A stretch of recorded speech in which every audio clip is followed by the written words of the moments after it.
Trump and Putin are set to meet in Alaska, and ahead of the much-anticipated talks, the US president has issued harsh threats, warning of very severe consequences if Moscow refuses to end the war in Ukraine. The warning comes just 2 days before the planned face-to-face meeting. Will Russia face any consequences if Vladimir Putin does not agree to stop the war after your meeting on Friday? Yes, they will. Yeah. What will the consequences There will be be? consequences. Sanctions, tariffs? There will be, I don't have to say, there will be very severe consequences. Trump says his first session with Putin will be a private one-on-one, followed by calls with Ukrainian President Zelensky and other European leaders. He also suggested the possibility of a follow-up meeting that would include both Putin and Zelensky.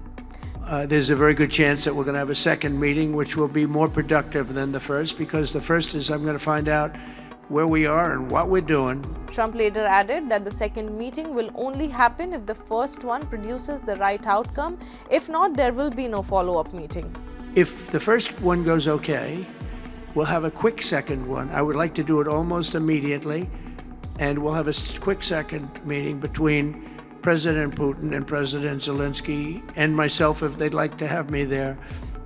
And that would be a meeting where maybe it could be absolutely work. But the first meeting will not work that out. Certain great things can be gained in the first. It's going to be a very important meeting.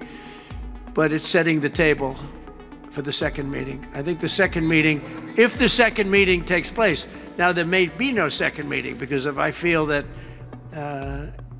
it's not appropriate to have it because I didn't get the answers that we have to have, then we're not going to have a second meeting. He described his calls with Zelensky and other European leaders as very friendly, giving it a 10 on 10. He says his final goal is to end the conflict. How were your calls this morning with European leaders, and was it your call not to invite President Zelensky to your meeting with Putin? No, just the opposite. No. We had a very good call. He was on the call. President Zelensky was on the call. I would rate it a 10, very, very friendly. In Berlin, German Chancellor Friedrich Merz called Wednesday joint talks with Trump and Zelensky very constructive and said Europe expects the ceasefire to be starting point for any negotiations. Of course, we also discussed the issue of a ceasefire. President Trump also wants to make this one of his priorities on Friday in his talks with President Putin.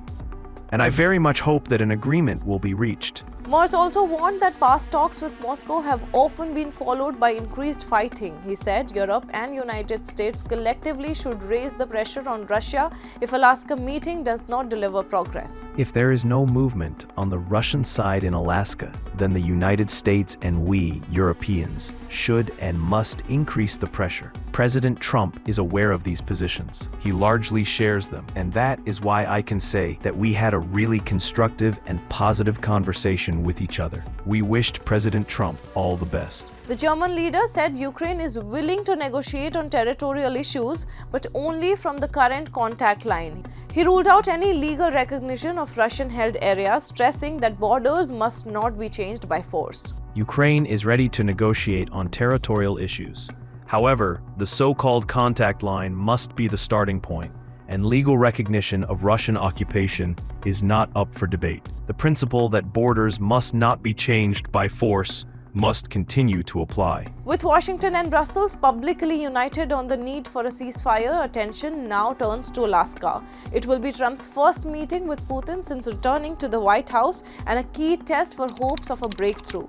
We will continue following the story. Stay tuned to Money Control for more such updates. See you in the next report. Network 18 decimates Times Internet with over 6 times more unique users on social media. Network 18, the undisputed leader of news networks, way ahead of the times.